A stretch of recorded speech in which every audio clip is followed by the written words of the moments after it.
you see again? You said it was impossible. Ah, there he is, the good doctor. You're going to be on the cover of the Tennessee Herald tomorrow morning. You may get a date out of this. Not with that picture. Very funny. Our pro bono office got a call from India. A little girl, 6 years old. Apparently, street beggars make more money if they're legitimately blind. So the stepmother poured sulfuric acid in each of her eyes. I'm going to help you see again, Kajan. Is it true that multiple doctors declared your patient irreversibly blind? Yes, but I developed this new breakthrough technology. Here we go. Do you see the light? No.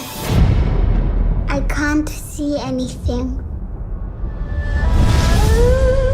I have this patient from India. She reminds me of some things in the past that I can't get over. The present is made possible by the past. A long time ago back in China, there was an uprising in my hometown. Many bad things happened. So we came to America. Yes. It's hard getting into medical school, but you coming from China, don't waste your time. You cannot change the past, Ming. I feel like I'm stuck. Hello, doctor. This is Maria. We want to give her a chance to see again. I don't even know if I can perform surgery anymore. I left you. You need to just let go. I just don't want Maria to end up like Kajan. Can only do our best. I'm with you, Ming. We can do this. I refuse to believe there is no purpose. I will be praying for you. Kajal is teaching me that there's more to life than what you see. We have to keep going. Thought you said it was impossible. Can you see yourself, Maria? I'm so pretty.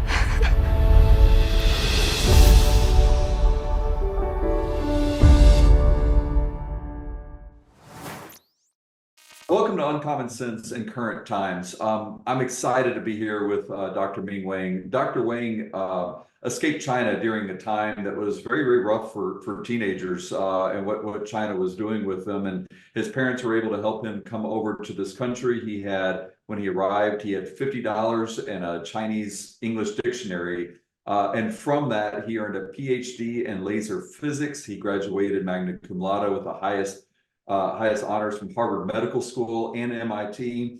But he embraced the Christian faith, and a part of that was kind of shown in the fictionalized account, God's Not Dead. And he tackles and continues to tackle the idea that faith and science are not enemies, that they're friends. Because of that, he has led to inventions, a breakthrough of biotechnology to restore sight in people. So he's had tens of thousands of eye procedures, including mine. He did my LASIK. I'll tell you just a brief thing about it. I'm sitting there with, having to keep my eyes closed after the day we do the surgery, and I get a phone call, and it's Dr. Wang himself saying, "Hey, I just wanted to check on you." I mean, it wasn't like he didn't assign it to somebody else, but he cared that much about it, that he did it. He's held several patents. He's done 100 articles. I mean, there's just all sorts of stuff. If you want to know more about his story, his book, Darkness to Sight, is about his autobiography. But we're here now to talk about, he's done a movie and called Sight. And so Dr. Wang, first of all, welcome. And can you just tell us just a little bit about what the movie is about? And I want to talk about some of the problems that you've had with the movie since it's been done. Thank you, Peter. First of all, it's great to see you again. And you've been such pillars in our community. Not just your business provide, wonderful services for public, for the folks, but also in particular, your Christian leadership in the business community, key member of the Living Sam Ministry, and also you've been consistent in your teaching about Christ-centered business leadership. So I really enjoyed learning from you over the years, and particularly how we can always keep God in the center of our business. And really honored to be on your show today. The book in my background, as you see, is the book From Darkness to Sight. I wrote it about 10 years ago.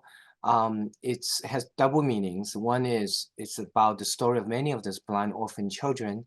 Our foundation has been able to help over the decades, and their remarkable journey from darkness to light. And at the same time, these patients, these blind orphan children, have also helped me, their eye doctor, from my own darkness to light spiritually. So it's just this double meaning from darkness to light. And the 10 years ago or so, after I wrote the book, a studio approached me and they want to make a movie. And it took them a long time to make the movie, to raise the money and everything. So the movie is done, and it's called Sight, co-starring Greg Kinnear. And the message of the film is very simple. It's about freedom and faith. Freedom, I take up people with vision problems every day.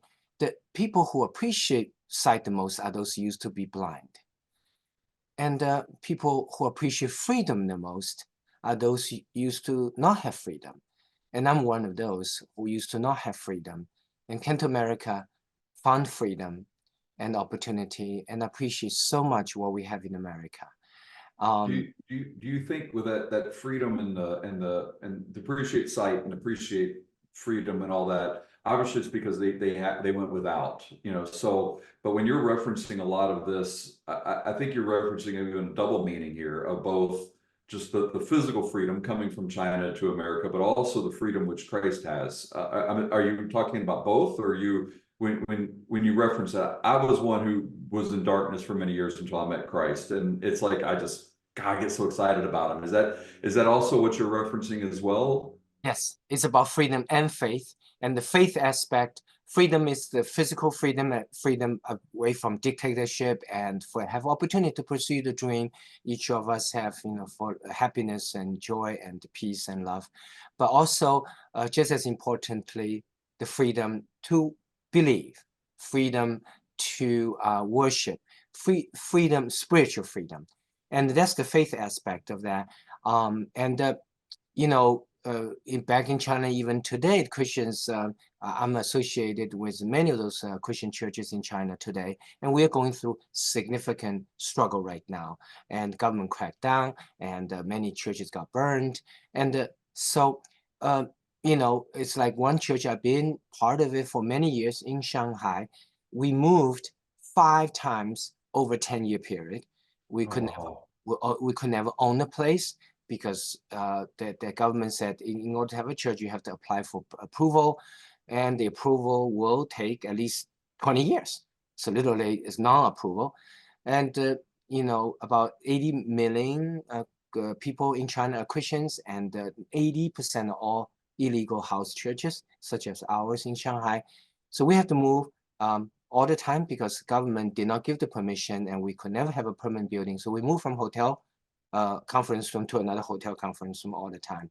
So why 5 times over 10 years? Because government is very bureaucratic. It took on average 2 years for them to find out where we are. Then we move. Do they physically? I'm just curious because I really don't know that. Do they physically come in and say, okay, you got to physically find a place now, or do you just say, do you get a letter saying, no, you're not approved here, find a new home? I mean, what's usually the process of how that works? The usual process, they send a letter once they find out, and if you're not responding to that, they will come in and shut it down. Last time we got shut it down many years ago was basically some plainclothes people came in, they closed the door, and nobody can enter anymore, nobody can leave anymore. And so at the end of the service, they confiscated the computer and shut down the church. And the pastor, fortunately, escaped. He realized in the middle of the service, he disappeared. Otherwise, he would have been arrested. And there are... And the congregation was arrested in that time? There's some of the cell leaders, and they were questioned, interrogated, and we basically got dismantled. And that was the 5th time, and that was the last time. The church never got come back. And the 20% of churches are allowed. Those are governmental churches, and I've been to one governmental churches many years again. But that church, the thing is 2 requirements. One, the sermon has to be approved. The sermon has to be approved. you cannot in any way criticize the government. And second, which is very bad, that is no kid below teenage years, 18, not allowed. Oh, wow. Yeah, so I think the government realized how important that going to church is a family experience, and it's how important is the young person needs to receive Christ early on. So they would not allow young people, only adults. And so they pay lip service to the notion of religious freedom. So it's freedom and faith, both the movie side. And I think it's very relevant and important for America today. You know, human nature is, as you know, Peter, if we always have something, we do take for granted. And I think the reason we are so polarized as a nation in America today, so unwilling to work across political aisles, racial divides, and ethnic divisions, is because in some ways we have forgot how blessed we are to live in America, to have the freedom. And we are so polarized, it's because we forgot how precious, how blessed we are to live in America. And if we do remind ourselves, such as the film side did through the story of immigrant, then we're more likely to be willing to overcome our polarization and find a common ground. And the second, the film is about faith, about freedom spiritually.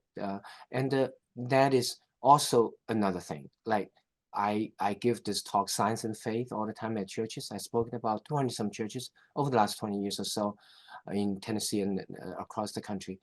And I always bring up this notion that if even kids, sometimes, you know, adults too, that on Sundays, I don't want to, I'm lazy, I don't want to go to church today.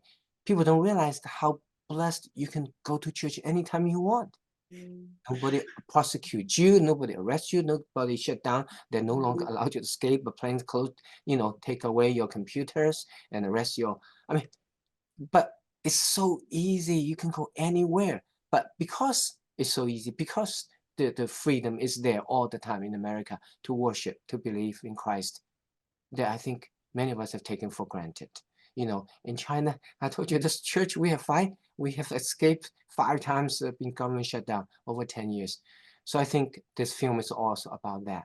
That it has strong but subtle Christian message underneath it. And the director writer make my book, From Darkness to Sight, which I'm holding one. It's very strong Christian faith, Peter, about my journey spiritually from darkness to sight. But the movie, the writer and director Andrew Hyatt, he wrote and directed a movie which is a very famous Christian film called Paul Apostle Christ, very successful. Yeah, and he intentionally toned it down from the book to movie. He made the Christian faith more subtle, more underneath. And the reason he did that, he explained to me, is so that the film can appeal to wider audience, including skeptics. And that's why this film Sight won the Best Picture in the grand prize at the 2023 ICVM International Christian Film Festival, beating several hundred top Christian films from around the world. It's because they felt that it's kind of ushering a new type of Christian film, different from God's Not Dead, which is, you know, literally hit your head with Bible, don't you believe? But it's more subtle, more subtle through the story itself. And in this case, an immigrant story. And at the end, you'll see unmistakably Christian faith comes through, but through the story itself. So the hope is to appeal to wider audience. I've taken this film around the country. We have done about 300 some screening now. Amazingly, Peter, that out of all these 300 some screenings I've done in this country, all free screenings, that anywhere between 20 to 90% of the film viewers who came to these churches were not from the hosting churches. Oh, 20 wow. 90% were not from hosting churches. In fact, in almost all the shows, I always do one thing. At the end of the show, I went up the stage, I have the pastor come up. I would not pre-warn the pastor, he had no idea what I was going to do. I said, turn around, take out your cell phone. And the pastor nervous, what do you want to do? I said, audience, if you do not regularly attend this church, please raise your hand, you know, your guests today. Anywhere between 20 to 90% on average, it's about 50% raise hands. And then I asked the pastor, I said, take a picture and take a video of the audience, hold the hand a bit longer. And then after they took a picture, I said, I said to the audience, I said, do you know why I have the pastor take your picture and video? It's because now he knows how you look like, who you are. So the congregation, brothers and sisters, gonna invite you back. So everybody laughed. So it is amazing outreach event. And I think So and the movie itself, is the movie about your journey, or is the movie about you restoring sight in the orphan? Like where does the movie begin, like chronologically? Where does it start? It's about both. It's Okay. about both.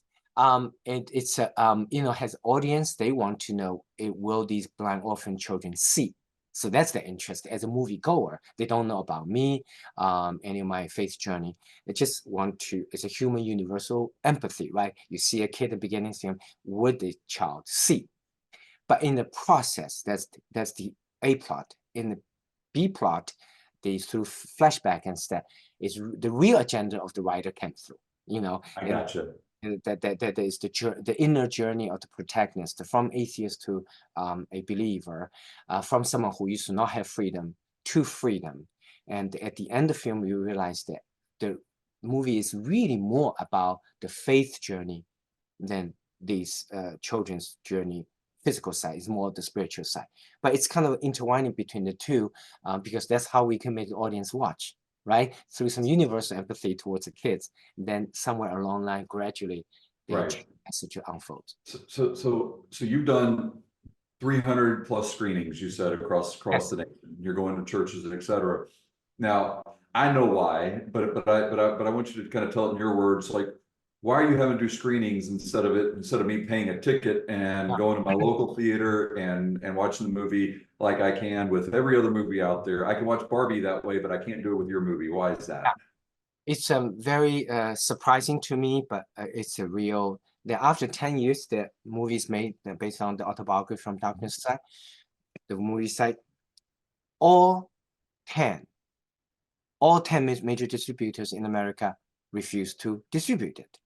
I mean, talking about the major digital ones, the Netflix, Hulu, Amazon, all that, and the theatrical ones like Sony and Universal and all these. And they said two things. Every single one of them said, number one, they like the film. They love the film. This is a top quality film. That's why it won all kinds of international film awards. But we're not going to distribute, mainly for two reasons. Is a Christian film, Christian theme film, and it's not a priority for them. They're looking at box office, and Hollywood prefer drugs, violence, sex, sci-fi, cartoon. Okay, and so that's number one reason. And number two reason, if you're talking about immigrant story, a Chinese American story, they have certain box office parameter also. And in this case, would be kung fu or something like Jackie Chan. So if it doesn't have these elements, the American public will not want to see the film. So they turn it down mainly because they don't believe this film Americans will go to see. About a film about freedom and faith, of a story about Chinese American immigrant, that minority and immigrant story as such. So that basically the film's dead, it's buried, it will not be seen. But I really truly believe a film about freedom, about faith, about the need for us to overcome our polarization, find common ground by reappreciating the freedom we have, both physically and spiritually in America, is one of the most important themes that we need to have in America today in a so unprecedentedly polarized, divided nation. So what I decided to do is to take the matter into my own hands. I actually just got the permission from studio. I said, I'm going to show the film around the country to all the churches. And they say, okay, if you want to show that, you got to be there because we cannot let you show electronically so people can copy. So I end up, Peter, travel physically to everywhere in the country. The Demas' family has been in the restaurant business for many generations. We have been serving people in the Middle Tennessee market for 34 years, and some of the recipes that we've had have garnered national attention. Some of these have been our award-winning banana pudding and our famous baked chicken and rice soup. When you're sick, you got cold or flu, there is nothing that tastes better and that gives you almost kind of a healing component than our baked chicken and rice soup. So order some today at demasfamilykitchen.com and let my family be able to serve your family. I've been to over 30 states. I'm going to cover the rest of the country in the next few months. And every state, I work Monday through Friday in my clinic as an eye doctor. Friday, I will leave for one state. I just returned from New York yesterday, Monday, and came back Monday. One weekend, I will cover one state doing 5 shows, 5 churches, with a cumulative audience. Each show on average, anywhere between 200 to 1,000. So some friends joked that you're like conducting a presidential campaign without running for president. And I say, yeah, I'm campaigning all right, but for freedom and faith. So today we have done over 300 screenings. And I really believe that if I bring a film to American people and we gather data, how many people show up to support the film, and how many people think that if a film does, through our prayer, through God may have to create a miracle because human effort seems to be doomed. That's where may God's power may start there. If a God does create a miracle this year, get this film distributed, how many people, the viewers, would like to invite friends to see? So we get these data from every show, submit to Hollywood studios, and in the hope they change their mind to realize that America does care about a movie about freedom and faith. So the faith perspective, the Christian perspective, that does not surprise me with Hollywood, and I mean it really doesn't. The overt racism, I would argue that Hollywood is showing you and every other Asian American that was shocking to me when you said that. And now that I think about it, outside of a few like was it some Crazy Rich Asians? I can't think of the name of it. There's some movie with that in the title. But you're right. Most of the movies are not based off of that. That is, now I'm going to have to really kind of look back and think about those type of stuff. But that really surprises me. So when you heard that, I got to ask. I mean, that to me would be offensive. Of some level. So you had to have been on some level kind of get your ire raised, but on the other hand, recognize that there's really not much you could do, and as a Christian, you got to respond in different ways. So how did you battle that emotion? Because I don't know if I could battle that emotion without punching somebody in the face. I mean, yes, and from the faith perspective, I totally agree with you. It's a low priority for them. They're focused on, movie, as I said, drugs, violence, sex, cartoons, and sci-fi, and for box office success. And Hollywood is not the most, a place with a strong faith anyway to begin with. So that I do understand to a certain degree about their basically putting this film such as this in a very low priority, as evidenced by across the board or rejection by them. And from the ethnic standpoint, Chinese American, their explanation is we are not, we just basically wanted to have box office success. And for Chinese Americans as a group, in the history that most of film like Jackie Chan and things has to fit certain parameters that people want to go to see. And we say, well, it's a Chinese American immigrant story, but it's about a very major American theme, which is the freedom and faith, beyond immigrant or Asian Americans. And they say, well, there's no track record of success for such a film, which will be very unique. It's a good film, we love it, but we're not going to distribute it. But I mean, that's been proven time and time again to be false. Going all the way back to when they, rejected Passion of the Christ, with Mel Gibson, and then, and the battle that he took in order to be able to show that film. And that really kind of broke open, I think, the doors in Christian film industry, started getting a lot more better quality films and sort of, and like I said, opened the door to a lot of things. The Sound of Freedom, the most recent one, where it was the same thing. They kind of held off on it. There was a big battle to get it out, and it became the #1 film, beating Indiana Jones, and I forgot the other one that was coming out at the same time that was supposed to be a big deal. It's absolutely incredible.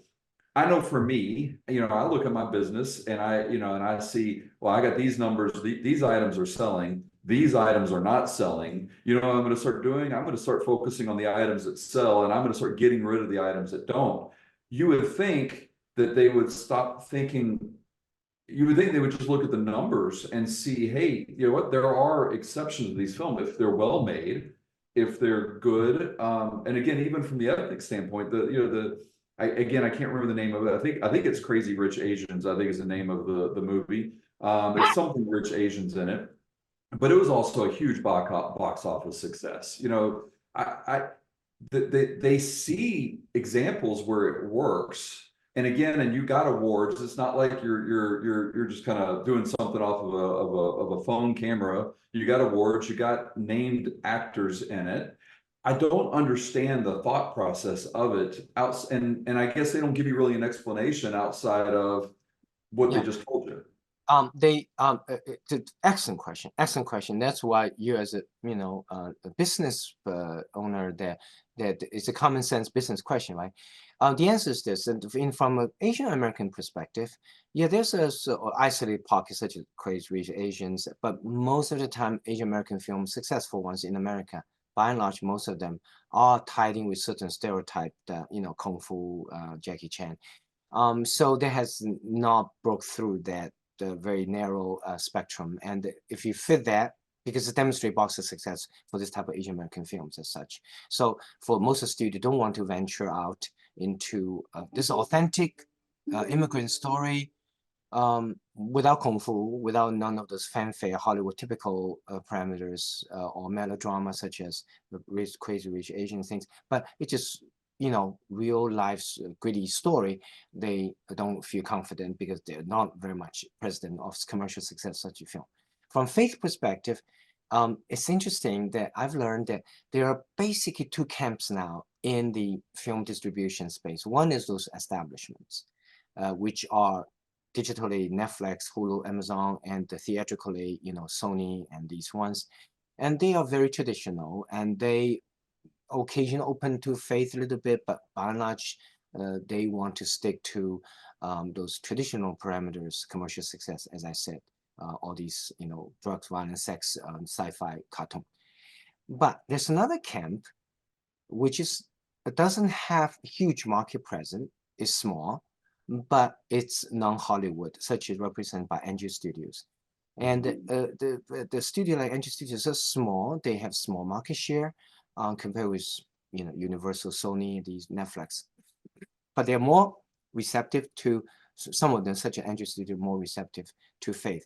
And The Sound of Freedom, another film about freedom and faith, was actually exactly like the fate we are facing, the site, was buried by Hollywood for 5 years. 5 years was suppressed down. Freedom, a movie about freedom and faith is not top priority at all for Hollywood. So we are facing the same situation that Sound of Freedom faced for 5 years. Eventually, through the power of prayer and through people persisting and through approaching not the traditional Hollywood camp, but there's a newer one. This non-Hollywood has smaller market share, but many of them are more receptive to faith films, such as Angel Studio, which put up Chosen, His Only Son, and all that Christian film in recent years. So, the Son of Freedom went through the same process, but got rejected by all the Hollywood establishment for 5 years, and then went to Angel Studio, which has vision, and released that. So we are doing the same thing. We got rejected by all the establishment. We are now talking to Angel Studios and other smaller ones, more friendly to faith films. And Angel Studio, you're right, that really made a strong case that with Sound of Freedom was a successful film by all standards. And it's also about freedom and faith. So we're encouraged by that. And we are talking to Angel Studio right now and other smaller Christian films, because I think it's a landscape change now, that through working with companies who do not belong traditionally to the Hollywood sense, that working with outsiders, particularly some more faith friendly the companies, that we may bring about change, the change Hollywood in return, to make them realize that Americans do care, do want to see authentic freedom and faith films. So I got to ask the comparison, because obviously you're seeing Hollywood, who, although it's not a government, is not, but pretty much really dictates our culture. Like they have for many years. Yes.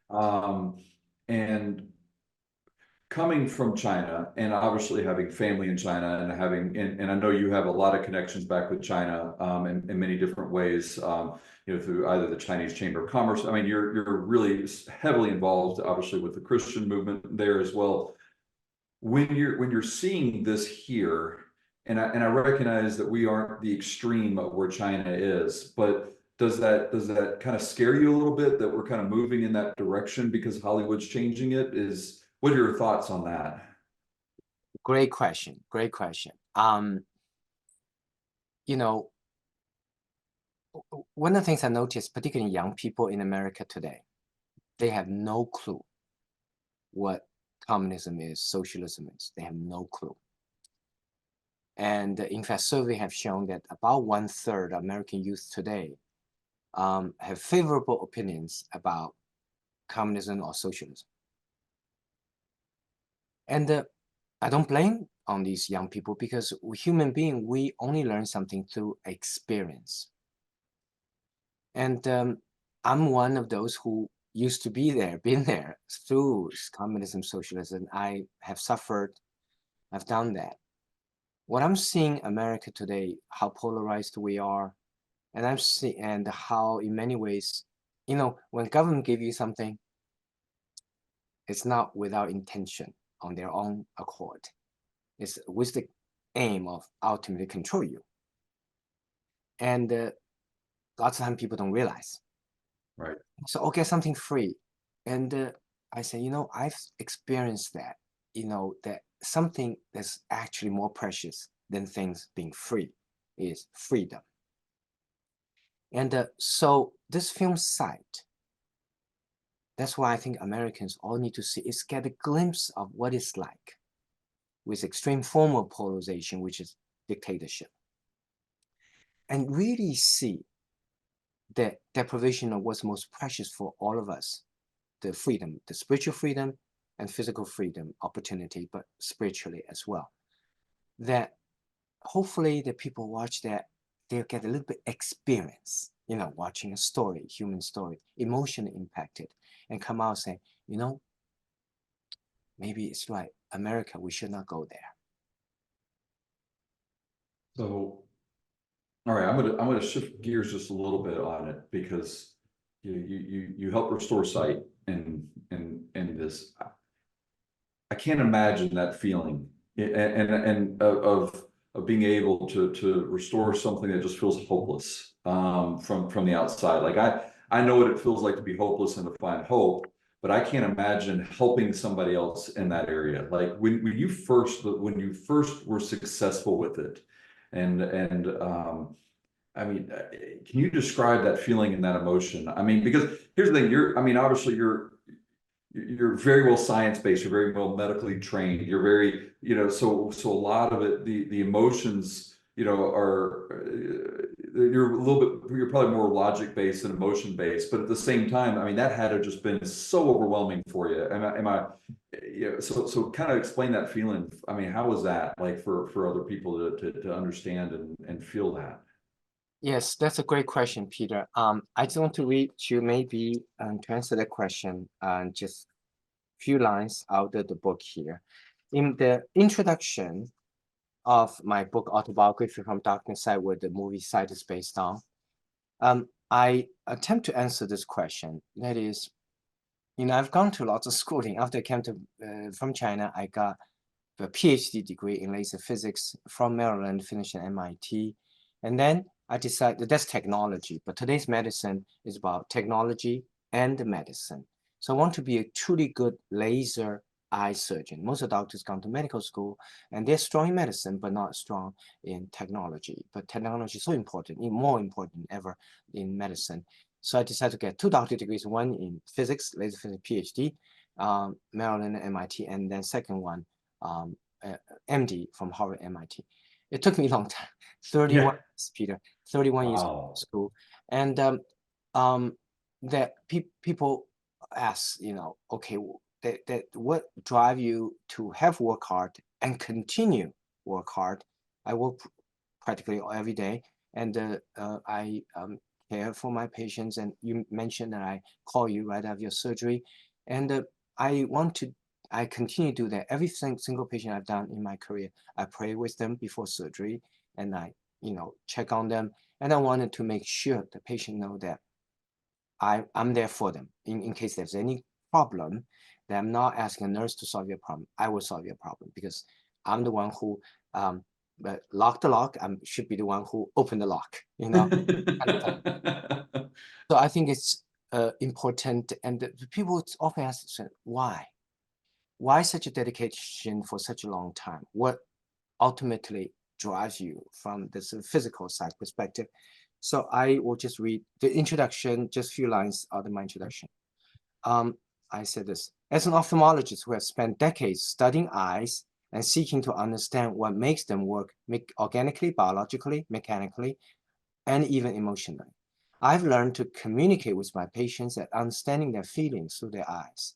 With God's grace, being able to restore their sight and bring them out of darkness into light has been the most exhilarating and rewarding experience for me. It is what motivates me. I live for that moment. So my reward with all that is I'm always looking for, with all the work and that moment that, day after your surgery, that you come in, you say, a new gain, new degree of freedom that I've just gained. A new world just opened up. And that is the single most important reason I'm in this, doing this, and continue to work hard to do that. Because I literally see that that people's life has changed, and I've been part of such an important process, bring such a joy to people's life. And the reason I became a doctor to begin with, eye doctor, was because of that. In the first year of Harvard Medical School, I met a lady who is in her 50s. I wrote in the book that she was born blind. So as a medical student, first year at Harvard, I became very curious. I asked her, I said, you have never seen? She said, I've never seen. She said there. And I said, oh, so what does red mean to you? What does blue to you? And she said, red means something warm and fluffy. Blue, cold and slippery. At that moment, I realized that for someone who had never seen, they never had the vision sense. It was the most important sense in our human body, that she has been deprived of a very important sense that she has replaced with some secondary other tactile and temperature sense. So without being able to see, one is missing a huge part of the human experience. So I want to be a part of that effort to help people regain that indispensable part of human experience. So again, as you said, you're very busy. I mean, you work a lot. You said you have your regular job Monday through Friday. Then you're traveling to the churches to show the film. You're doing that. One of the things I didn't mention in here was you're a champion ballroom dancer, which is not easy to do either. I mean, you just do so much, and I go to so many Christian events here in Nashville, and there you are. I mean, it's just it's incredible all that you're capable of doing. So I guess kind of got really another question, because you're also married. Many people out there who are married, I have, that could work hard, etc. But y'all have to have, an incredible, or she has to have an incredible understanding, incredible spirit in order to be able to share you with the entire world to do this. You'll have to have great communications. What advice do you give people who are married right now, and who are trying to figure out like how to find that time when things are working a whole lot, when you're kind of busy? How do you help others find that time? Because that's a freedom too, by the way. Yes. Great question. You're probably just as busy or busier with your both business and the Christian ministry, So we are all busy and we are passionate about what we do. And that's what drives us, right? That's a great question. Before I answer that question, how do I find time? I would just comment two things sort of in what you just talked about. Number one, I've been to these churches that 300 shows across the country with the film site. At every show, I'm physically there. Number one, I have to be there at the studio set. I can't set well. But I took advantage of the fact that had to be there anyway. Like I'm flying to Vancouver Friday, and I'll be there for several church shows. I always give a Christian testimony after each show, every single time, and I always address two key questions: why I became a Christian, and what difference did it make for me? Oh, And wow. the second question is the key. And usually, because as I said, anywhere between 90% audience from film were not from these hosting churches. So it's such a wonderful outreach event as such. There are many are skeptics. There are scientists who show up because they hear about this amnion membrane, the new technology to restore sight. They can talk about, and they are curious why you as scientists, why you believe, or also, right? So they want to know if they are themselves as scientists. So I focus on second question, mostly what difference they make. And my message always being three: purpose, eternity, and journey.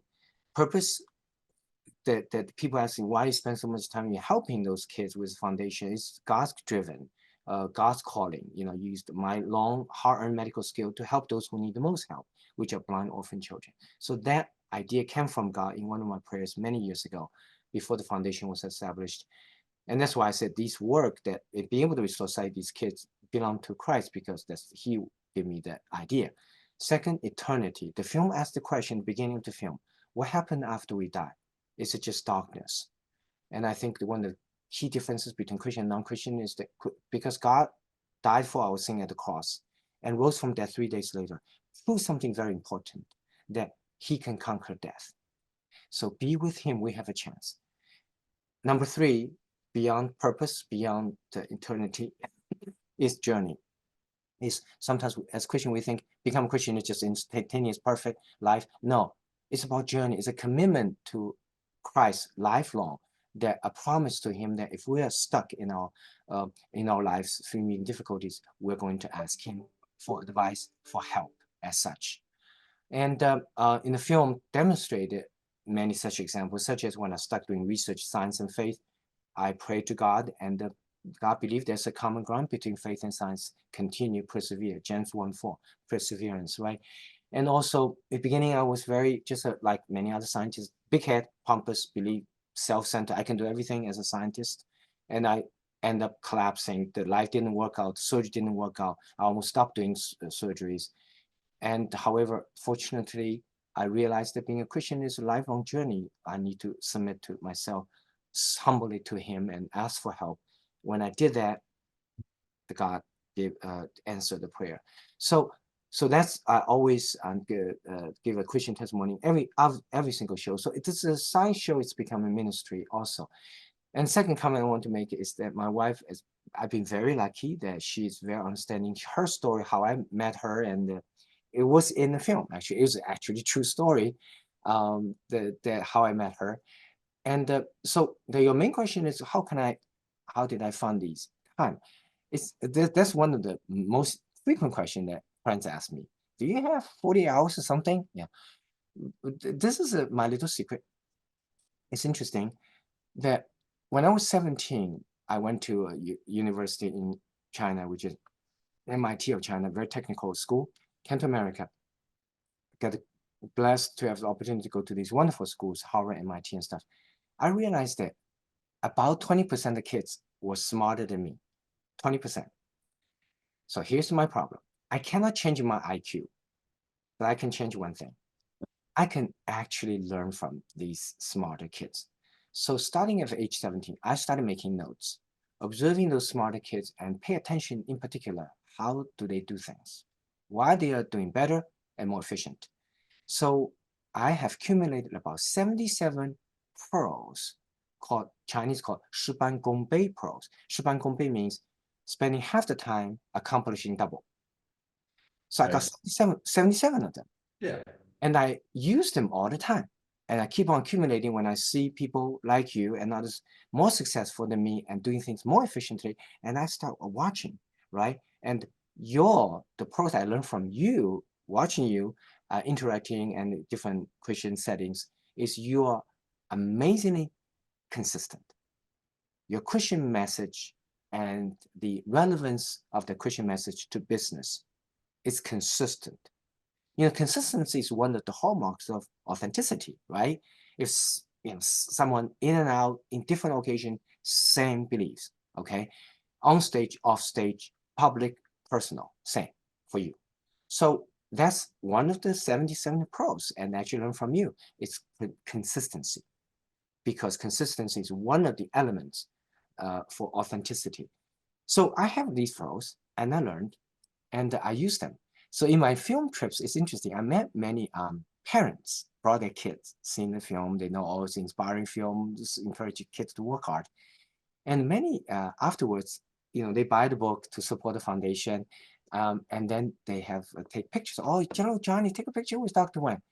He said, the kids doesn't really care. Why should I take a picture with him? And the parents are the one who cares. Take a picture, and the parents ask me questions. Dr. Wang, can you tell little Johnny how can he get better grades? And I said, okay, well, I have my little secret. I got 77 Pro, 10公杯 Pros. So one friend who saw the film said, Ming, can you put on the Zoom? Just share with the world. So I decided to share for the first time. So I actually do once a month, two Zooms. One is side movie Bible messages. Once a month, I have with Dr. Rice Books, who wrote The God's Not Dead, we published the side movie Bible study, and about the Christian themes in the movie.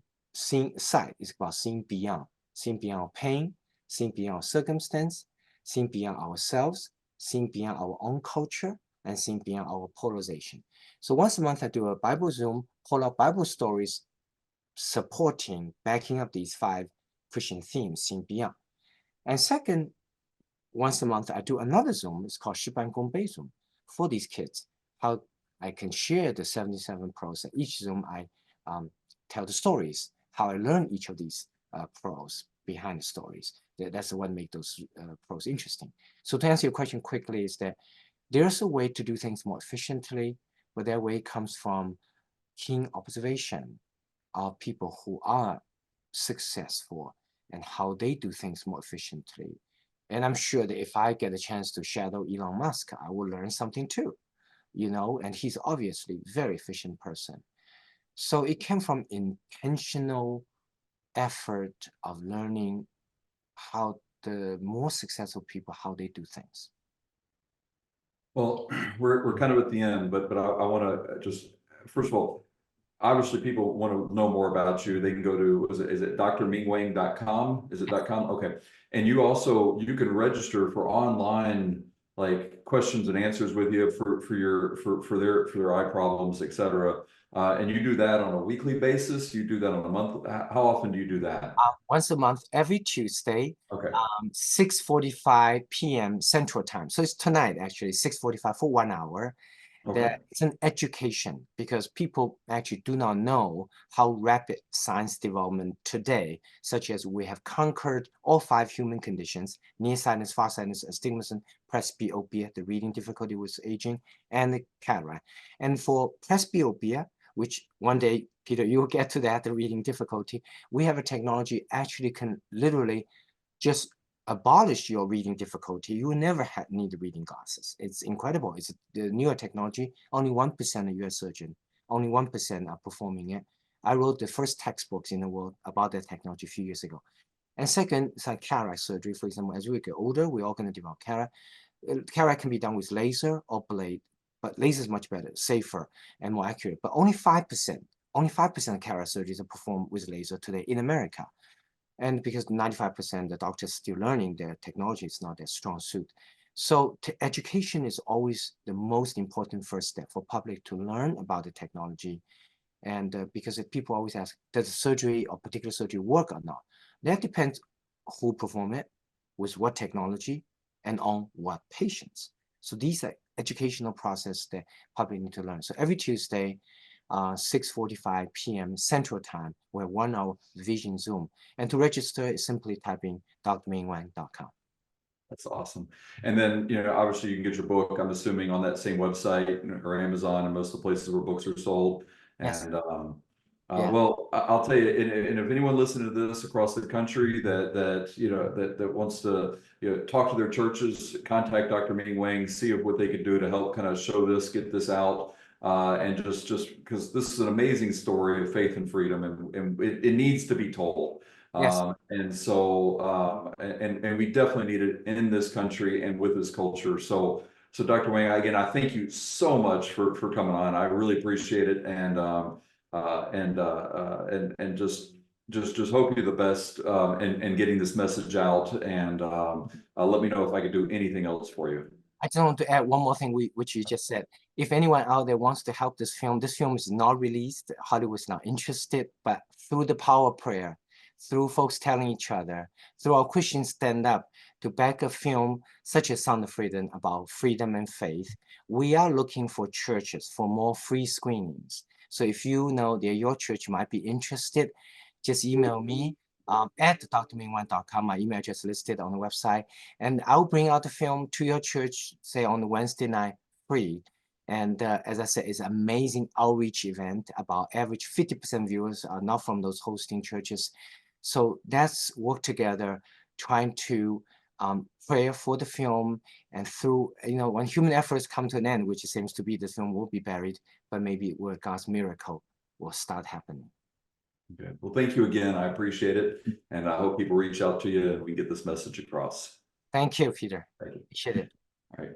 Well, Dr. Wang, again, thank you so much. I so appreciate it. I'm curious, do you have that 77 pearls written down somewhere? Yes. Yes, I can send you. Oh, I would love to have that. I was sitting there thinking, not only do I want to have that, but I want my son to see it as well. But I will tell you one thing. This is very interesting. How old is your son? He is 21. Okay. I'll tell you interesting. I have a doctor who is about your age, younger than me, from Shanghai. He spent 3 months with me studying eye surgery. And he saw that pearls because I was sharing with folks. And he decided exactly what you did. He said, okay, Dr. Wang, can I have it? I'm going to call my son once a day in Shanghai, give him one. Because he's so excited about that. And he found many, many relevance. So this is what happened. He called his son, so enthusiastic.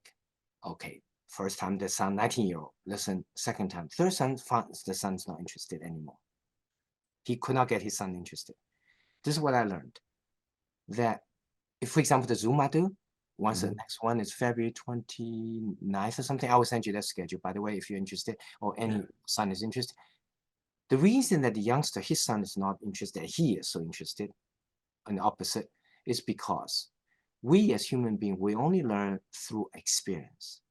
Right. So if we have not suffered, we have not failed, it's hard to appreciate the pros that people learn through our mistakes from trial and error. And these 77 pros, every single one of them is learned from these people who have tried and failed and learned and become smarter. And that's why I'll send that to you. You can read it, but if your son just read it, it's not going to be as interesting. Right. But he needs to attend a Zoom or something that know the stories behind it. You have to learn the story. Why? As to what circumstance. I'll give you 2 pros very quickly. Pro number 1, in certain circumstances, people are more important than matter. For example, we often jump into business collaboration and then find out halfway through, he is the wrong partner to begin with. He does not communicate. He does not do what he promised to do. I just waste all my time. So examine your partner a little bit more carefully before you jump into a relationship. Because with the right person, you may or may not be do the right thing. But with the wrong person, you can never do the right thing. Right, so right. That's a pro number 1. Pro number 2 is interesting, and the opposite. In some other circumstance, people and the matter is more important than people. For example, in a business situation, I'm sure you have lots of experiences. When you have a problem, if you single out the person, have a meeting with the business team, if you single out the person who made a mistake, that person is not going to listen. All he or she is going to focus on how to defend his or her faith, and ego come up and the emotion turn it off. So if you're going to solve a problem in a business, matter is more important than person. I learned that I deliberately hide the identity of the person who made a mistake. I will make ways so people don't think about that's the person, but I focus on the problem so that we can together improve the system as such. So there are many, many such pros. So I will send it to you, and maybe you can associate with your own experience, see what are those pros that actually you have experienced yourself, and you can add more pros to it. But for your son to learn 21-year-old, it's important for us to impart not only what, but why? Right, right. I agree completely. Well, again, thank you so much. I appreciate it. And again, know you're super busy, so I'll let you go. And Thank you. but anything, again, reach out if you need anything. Okay, thank you, All right, Peter. thank you. All Appreciate right, it. bye. Thank you. Bye-bye. You know, in John 16:33, Jesus tells us, he says, you know, that in this world you will have tribulations, but through me you may have peace. You know, he tells us that the only way that we can see true freedom is through him. And Dr. Wang really kind of talks about this. He talks about the idea that we can have freedom from things that hold us back. Whether, and again, and using his story of being able to restore sight in people and physically restore sight from people, but from a man who comes from communist China, which is a dark country. It is dark not only spiritually, but it is also dark and oppressive when it comes to freedom. And for him to be able to appreciate it and see the problems that we have now and are trying to address these problems before it becomes a much greater problem for us to be able to deal with. So many times we didn't want to sit on the sidelines and just let somebody else do it. Well, Dr. Ming Wang, I mean, it's incredible all that he does, his busy schedule, but outside of his busy schedule, he says, I'm going to do something about it. I'm going to create this movie. I'm going to go and talk to people. And when Hollywood wants to stop this movie, Hollywood wants to prevent this story from getting out because Hollywood is not learning from the lessons of, hey, you know, movies of faith actually make money. Movies about freedom make money. And yet he's trying to overcome this to be able to share the message regardless of the big giant that is standing in his way to prevent the distribution of his film. So and he finds this freedom, he finds this all related to his faith in Jesus. He finds that all that his sources comes from a light that is greater than any light that is imaginable that can be created by man. And he finds his source there. And from that source, he is able to find the strength, to find the power to be able to go and move forward in order to be able to try to heal our country and to be able to heal the people within this country by showing them that there's so much more than division and hate. There's so much more than and just through his own story. And so I encourage you, please reach out to your local church. Ask them to support this film or show this film. Talk about it. Go research more about it. I've seen the trailers of it. Haven't seen the film itself. I'm scheduled to do so soon. But the trailer is incredible. So watch the trailer. Share it on your social media. Let's get people talking about it. Let's start doing something about this outside of just sitting back and hoping that somebody else will take that ball running. There is just one truth, and that truth comes from Jesus. And when we see that and we see people operate within that mindset, we see things change and we see our circumstances change. So I encourage you to go out, step out in faith, and find what is true and what is right. So thank you so much, and I look forward to talking with you again soon.